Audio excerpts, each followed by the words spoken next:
Rumpelstiltskin by the Brothers Grimm. There was once a miller who was poor, but he had one beautiful daughter. It happened one day that he came to speak with the king, and to give himself consequence, he told him that he had a daughter who could spin gold out of straw. The king said to the miller, "That is an art that pleases me well. If thy daughter is as clever as you say, bring her to my castle tomorrow, that I may put her to the proof."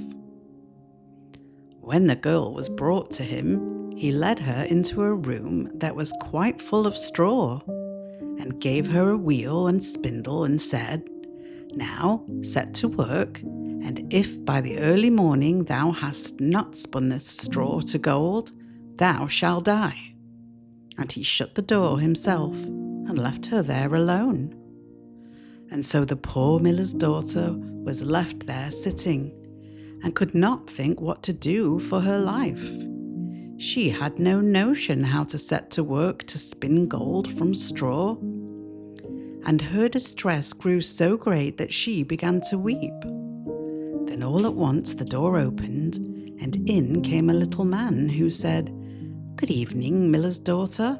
Why are you crying?" "Oh," answered the girl, "I have got to spin gold out of straw, and I don't understand the business." Then the little man said, "What will you give me if I spin it for you?" "My necklace," said the girl. The little man took the necklace, seated himself before the wheel, and whir, whir, whir, 3 times round, and the bobbin was full. Then he took up another, and whir, whir, whir, 3 times round, and that was full. And so he went on till the morning, when all the straw had been spun, and all the bobbins were full of gold. At sunrise came the king, and when he saw the gold, he was astonished, and very much rejoiced, for he was very avaricious. He had the miller's daughter taken into another room, filled with straw, much bigger than the last, and told her that, as she valued her life, she must spin it all in one night. The girl did not know what to do, so she began to cry. And when the door opened and the little man appeared and said, "What will you give me if I spin all this straw into gold?" "The ring from my finger," answered the girl.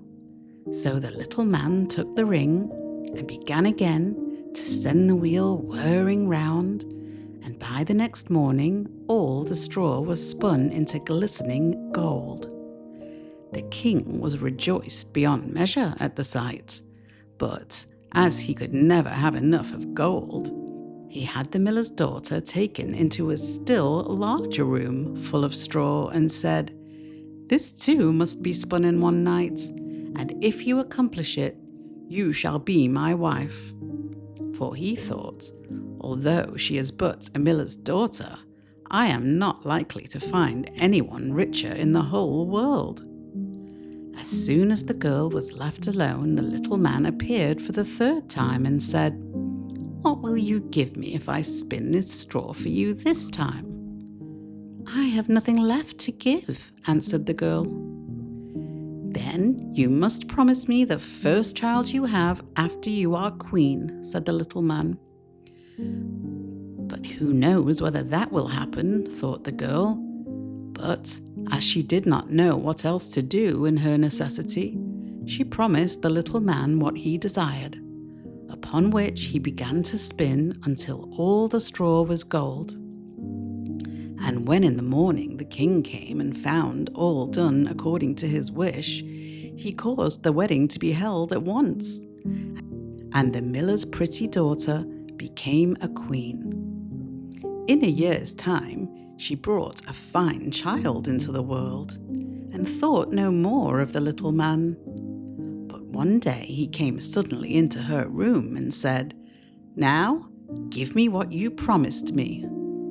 The queen was terrified greatly, and offered the man all the riches of the kingdom, if only he would leave the child.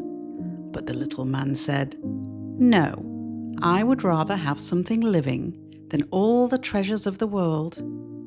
Then the queen began to lament and to weep, so the little man had pity upon her.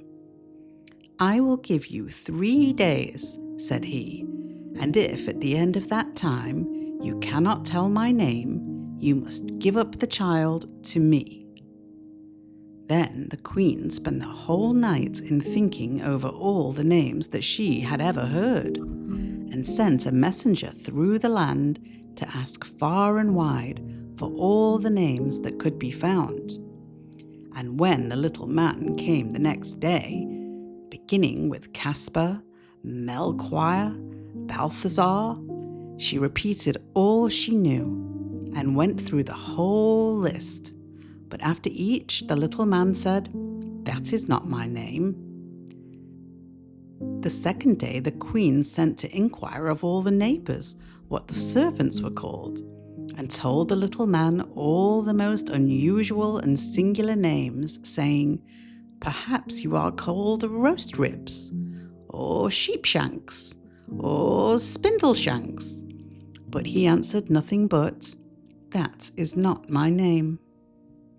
The third day the messenger came back again and said, "I have not been able to find one single new name, but as I passed through the woods, I came to a high hill, and near it was a little house, and before the house burned a fire, and round the fire danced a comical little man, and he hopped on one leg and cried, 'Today do I bake, tomorrow I brew, the day after that the queen's child comes in.